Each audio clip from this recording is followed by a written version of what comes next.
Won't you give a big hand for errors, flaws, for mistakes?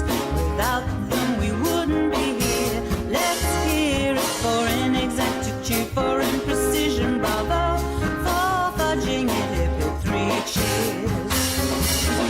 DNA of twisted double helix fame is an expert at that self-replication game. But once in a million times it goes wrong, and thanks to that we're singing this song. Won't you give a big hand for errors, applause, for mistakes? Without them we wouldn't be here. Let's hear it for inexactitude, for imprecision, bravo, for fudging it, hip hip, three cheers. If that new mutation hits an egg or seed, which manage to combine together and then lead to one new fungus, plant or beast, that baby will be a little different at least. That mutation will probably reduce our new pal's ability to reproduce. But every now and then a mutation arrives, gives you a better chance of making more lives.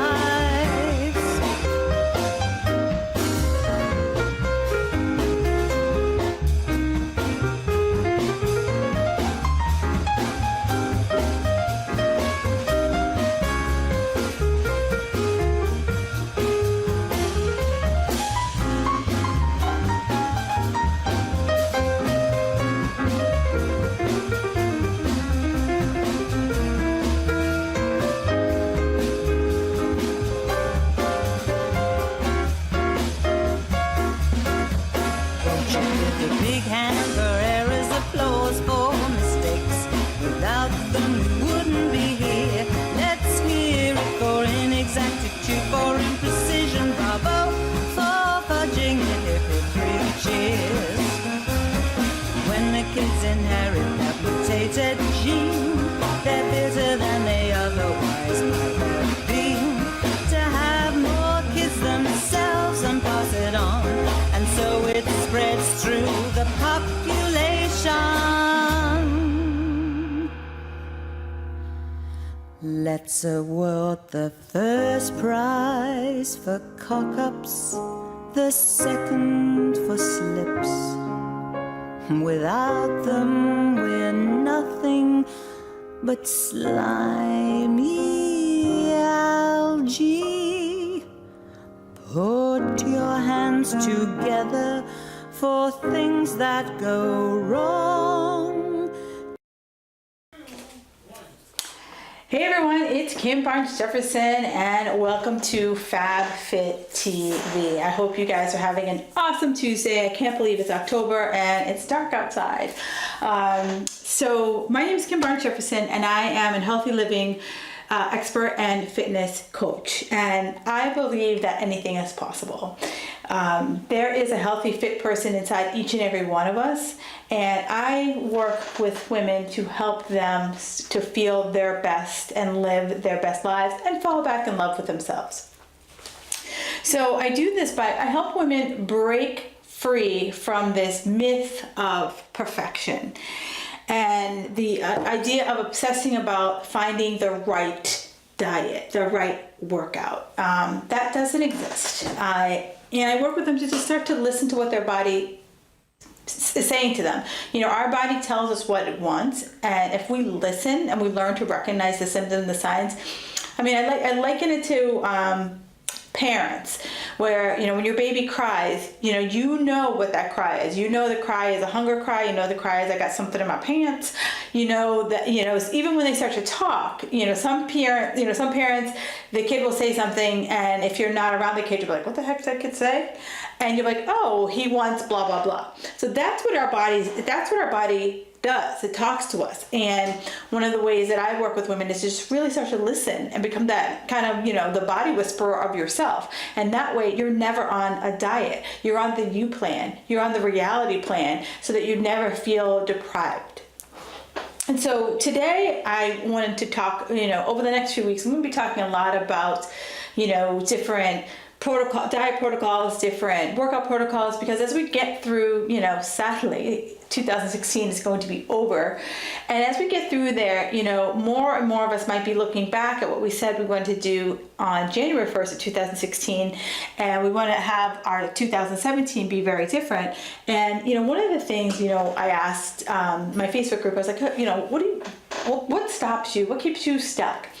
And one of the women is like, well, I don't know what diet to follow. And I was just like, what? Like, that just seemed so foreign to me. I didn't understand that philosophy. You can't start to know what to follow. And I was like, well, most of us know, get the crap out. Like, we just know that there's certain foods or beverages that we have that we need to pull out.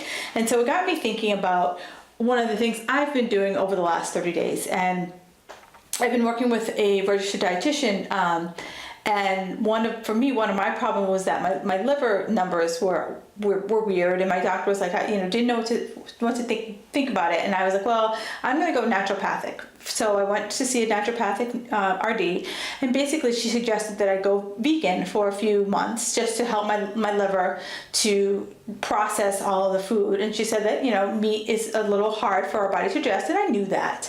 And so I said, I got nothing to lose. So I went to vegan. And, over the years, doing this work, I've met so many people who are, you insert the Aryanism, and we'll get to that. And one of the things was, I always ask people why. And so many people, will go, one way or the other. I'd say the majority of the people that I ask why do they go vegan is that it's more of an animal rights thing. And I was like, awesome. It's rare that I hear someone say, oh, I'm going to go vegan for the weight loss. And, for me, it wasn't about the weight loss. It was like, really, how do I improve my numbers? And so, over the last 30 days, I've kind of been quiet about it. I haven't really been like, I'm a vegan. Because what I find is nowadays, more people are, they'll tell me about their food preferences. They'll tell me about their workout preferences more than it's like a political party, or their nationality. They'll be like, oh, I'm a paleo CrossFitter, or I'm a vegan yogi. And I'm like, okay, I'm Kim. Nice to meet you. So, that, for me, it was like, I'm just trying this out. Like, I'm, trying on, it's kind of like a 30-day trial. It was a 30-day trial for me. Does this help or hurt my body? That's really where my philosophy came from. And I will say, over the 30 days, do I feel better? I can't say yay or nay, but I never felt bad. So if you're someone who felt bad and did this, then you might feel better. I had slept pretty good up before, so I can't really say I've slept any better. What I can say is that it forced me to become a beginner again. It forced me to learn new tricks. It forced me to come out of some of my old established habits. I've been eating the same way for 15 years. So it was, me learning, an old dog learning some new tricks. So, most people say, oh, plant-based, that's so restrictive. And I have to say that I've had a lot of variety. It's forced me to have variety, and at this time of year, there's so many great fruits and vegetables that are in season. And it's forced me to kind of get a little bit more creative. I can't say that there's only one time that I went out to breakfast at this little mom and pop diner, and they really couldn't make up a vegan meal. So I left unsatisfied. But for the most part, I've had some amazing, awesome meals. And, it's really about shifting your mindset. It's like I had the food, but I didn't have the protein or didn't have a meat protein. And, for me, I basically, I had my appointment on Wednesday, and I didn't know what the heck she was going to tell me. So I ate a few meals vegan, but I also ate some proteins because I bought all this food and I didn't want it to go to waste. But then, once I took the food out of my house and had a chance to go back to the grocery store, I pretty much went cold turkey. But it's really up to you, how you want to wade into the water. So let's just start at the very beginning. Let's just kind of make sure we all have our vocabulary correct.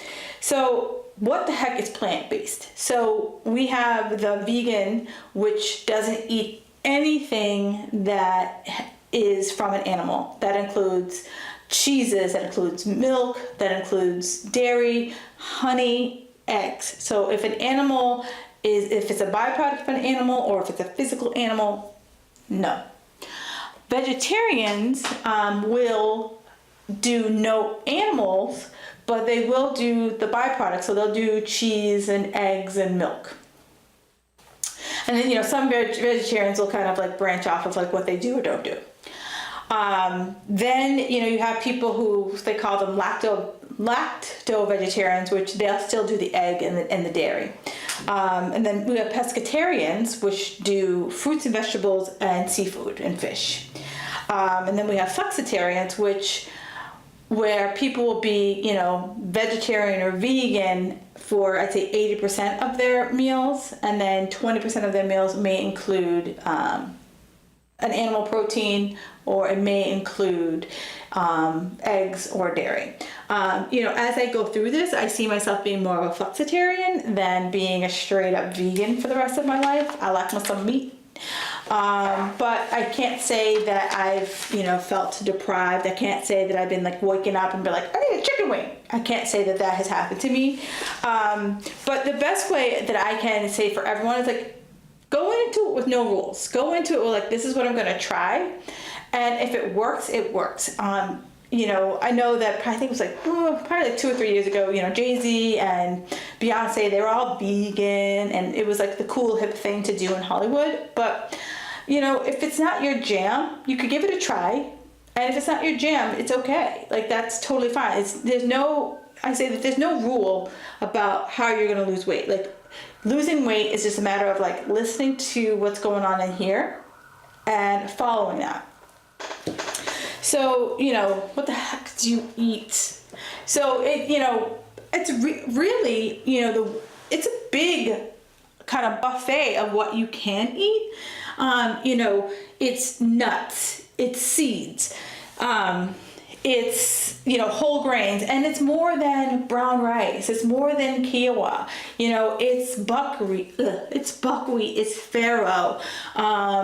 It's having like, a variety, there's, black rice. There's so many different rice varietals out there that you can totally make so many different things from it.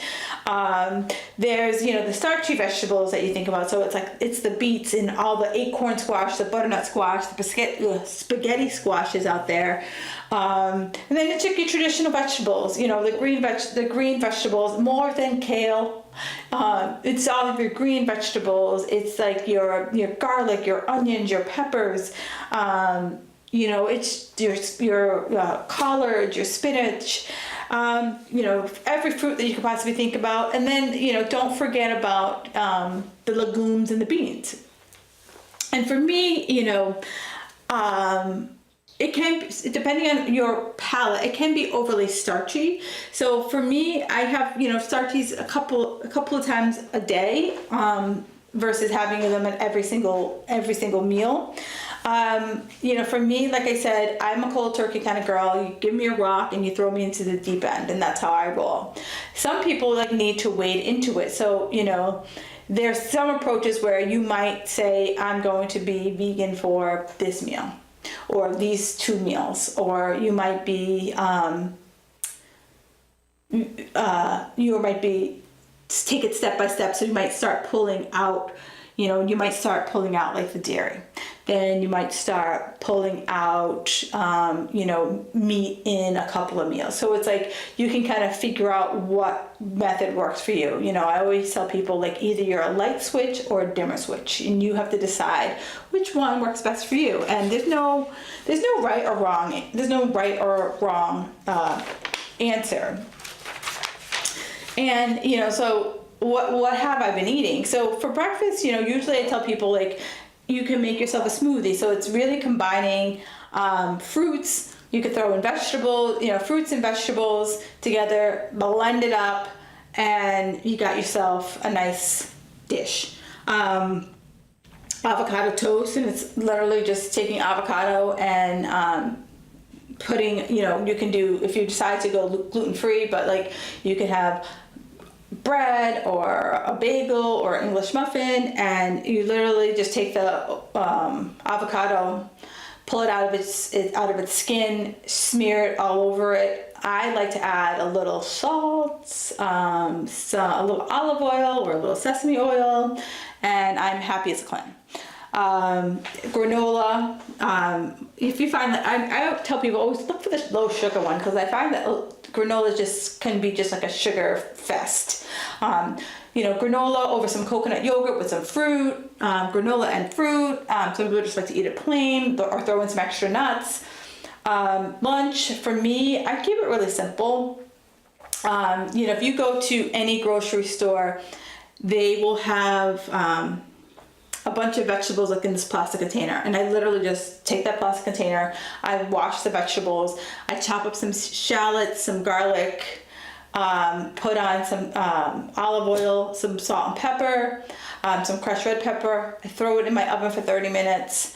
It comes out, I throw it in my blender, throw in about a cup and a half of veggie broth, boom, lunch. Sometimes I throw in some nutritional yeast or some cilantro or some basil once it goes into the blender, but that's pretty much what I have for lunch.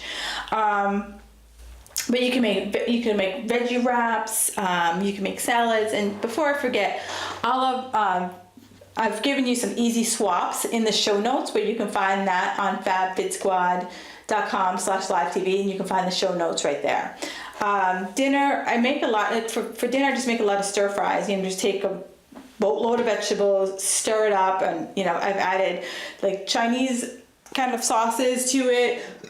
I've made curries. I've just kept it pretty basic, and then I've added quinoa over it. I've made kind of like cold quinoa pasta-y type salads.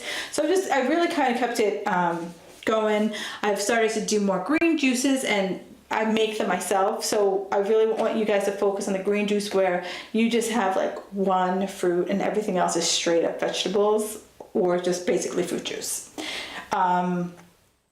Coconut yogurt, fruits, nuts, trail mix. So I've really kind of opened it up. And so for me, one of the biggest helpers have been is this book, Forks Over Knives.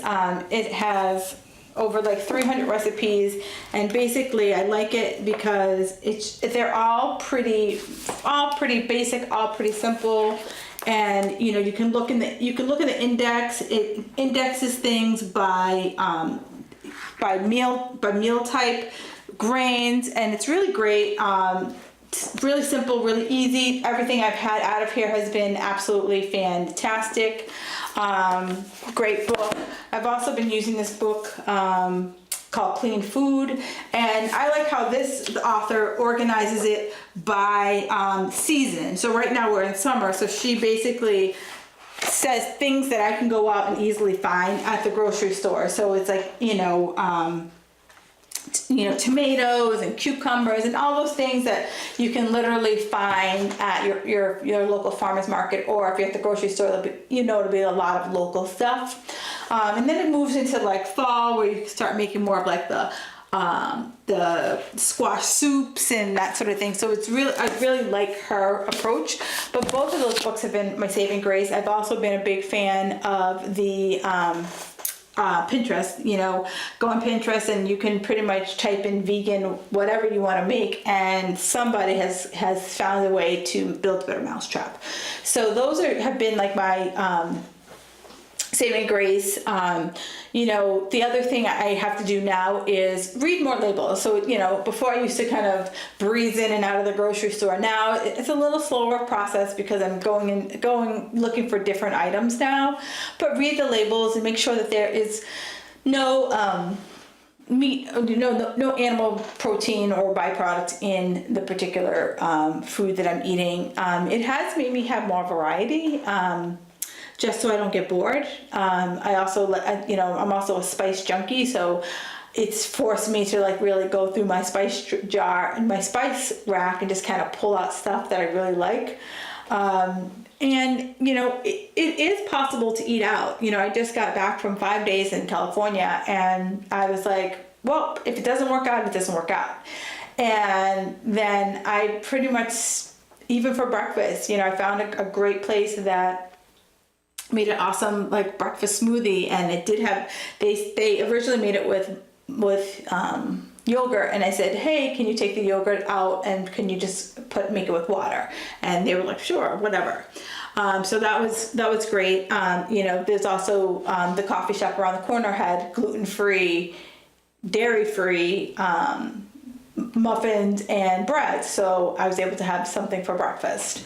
But it was all, you know, it's all been a change. It's all been very experimental, and you know, I can't say that I've suffered or I've been like, oh my God, give me some meat. You know, I do miss it. There's a couple things on the menu that I was like, oh, that looks amazing. But you know, eventually it'll be back in my diet. But I just wanted to share with you that, you know, if you do decide that this is like the way of life for you, or just give it a try. Like, you never know how it might work out for you. You know, one of the things is, you know, for me, it was just really changing up how I meal prepped.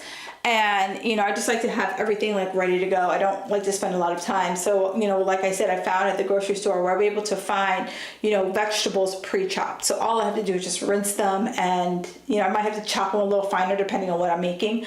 But vegetables pre-chopped. I mean, there's even, you know, Brussels sprouts already pre-sliced. So it's just a matter of like figuring out, I got Brussels sprouts and I got sweet potato. What the heck am I gonna do? And then, you know, for some people, they might have withdrawals. I didn't really have any meat withdrawals. You know, I actually today, I was walking past a restaurant and they were using their smoker, and just that smell of smoked meat, you're just like, oh my God, that's so good. But other than that, I can't say I was like, I can't say I missed it, or can't, like, I, you know, begged my husband to give me a bite of something.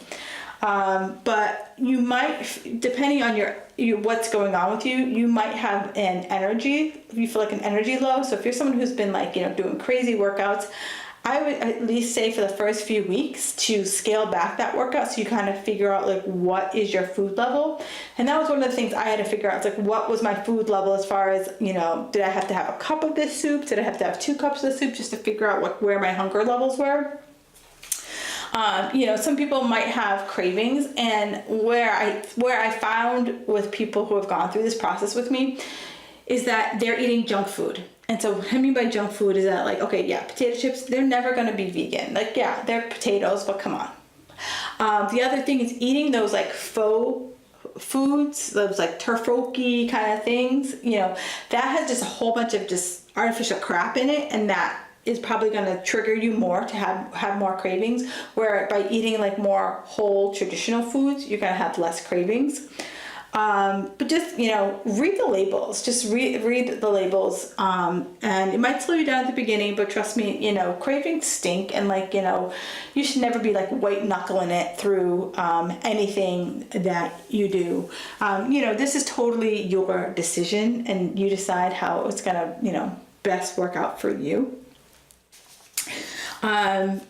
You know, one of the other kind of things to expect is that you're putting a lot more fiber into your body. So if you're someone who hasn't been eating very fibrous, there may be some times that you will be going to the bathroom.